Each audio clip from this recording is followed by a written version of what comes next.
नाही, आता हे पूर्व ATSचे अधिकाऱ्यांना 17 वर्षानंतर याची आठवण झाली. आश्चर्य वाटतंय. या संदर्भामध्ये 2008 पासून अनेक घडामोडी घडल्या. ही केस अशीच अनेक वर्ष चालली. पहिल्यांदा मकोका कोर्टामधनं NIA कडे गेला होता तपास. NIAच्या कडे तपास गेल्याच्या त्याच्याबद्दल चर्चा झाली. 2016ला या आरोपींना क्लीन चिट दिली गेली. तेव्हा पण त्यांना आठवलं नाही. अचानक 17 वर्षांनी का आठवतंय हा प्रश्न त्या ठिकाणी आहे. परंतु अ, त्यांनी जे अधिकाऱ्याचं नाव घेतलं परमबीर सिंग यांचं, त्या परमवीर सिंग हे तर भारतीय जनता पक्षाच्या कृपाक्षेत्रामध्ये आहेत आता. आणि एकंदरच 2014 ते 2020 या कालावधीपर्यंत त्यांनी भारतीय जनता पक्षाच्या सरकारमध्ये अनेक पदं भूषवलेली आहेत, मोठ्या पदावर काम केलं. त्यावेळेला का नाही आठवलं परमवीर सिंगांच्या बद्दल? आणि त्यानंतर एवढं त्यांना कृपाप्रसाद का दिला गेला? एवढा त्यांच्यावर आशीर्वाद का ठेवला गेला? हा मूळ मुद्दा त्या ठिकाणी उरतोच ना. आणि दुसरी गोष्ट अशी की राष्ट्रवादी जेव्हा काँग्रेस आघाडीचं राष्ट्रवादी आघाडीचं सरकार होतं, त्यावेळेला प्रचंड मोठे अत्याचार या आरोपींवरती केले गेले. सगळं त्या ठिकाणी झालं. परंतु ह्याच्याबद्दल एवढे जर तुमच्या मनामध्ये प्रश्न असतील भारतीय जनता पक्षाच्या नेत्यांच्या, मुख्यमंत्र्यांच्या, तर त्यांनी बाजूलाच तुमचे अजितदादा बसलेले आहेत ना राष्ट्रवादी काँग्रेसचे. त्यांना विचारावं, बाबा तुम्ही का होऊन दिलं? आणि मग त्यांना तुम्ही बाजूला का बसून ठेवलेलं आहे? एवढे जर अत्याचार झाले असतील तर. एकाच सरकारमध्ये होते, नेते होते ते. त्यामुळे त्यांना अधिक माहिती आहे त्या गोष्टीची.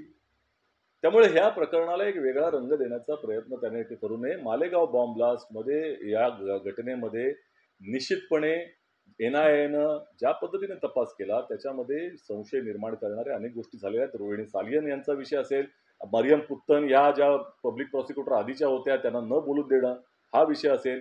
अनेक आरोप जे साक्षीदार होते ते तुम्ही त्या ठिकाणी त्यांना प्रलोभित केल्याचा प्रयत्न आला. एका साक्षीदाराला तुम्ही झारखंडमध्ये मंत्री बनवलेला आहे. दुसरीकडे भगवा दहशतवाद अरे या शब्दाचे जनक जे आहेत ते केंद्रीय गृह सचिव RK सिंग होते त्यावेळेचे.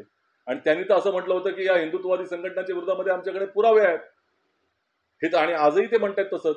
अजून काही त्यांनी बरत नाही केला. पण तुम्ही त्यांना केंद्रात मंत्री बनवून टाकलं होतं. 2दा मंत्री बनले तुमच्या मोदीजींच्या मांडीला मांडी लावून बाजूला बसत होते ते.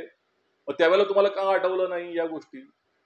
सगळ्यात महत्वाची बाब ही आहे की या केसमध्ये अनेक जे साक्षीदार आहेत ते त्या ठिकाणी फिरले, होस्टाईल झालेले आहेत.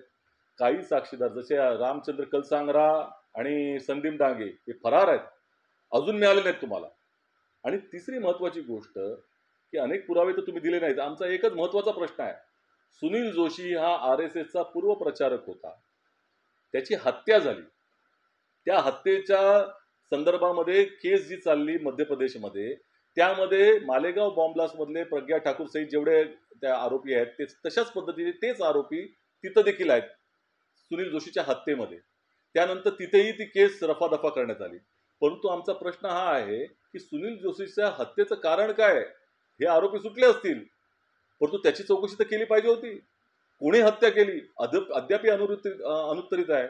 मग सुनील जोशीची हत्येची ही केस भारतीय जनता पक्षाचं केंद्रातलं सरकार, मध्य प्रदेशमधलं सरकार आणि जिथे जिथे सरकार आहेत त्यांनी का दाबली? त्याचं कारण का समोर येऊ शकलेलं नाही?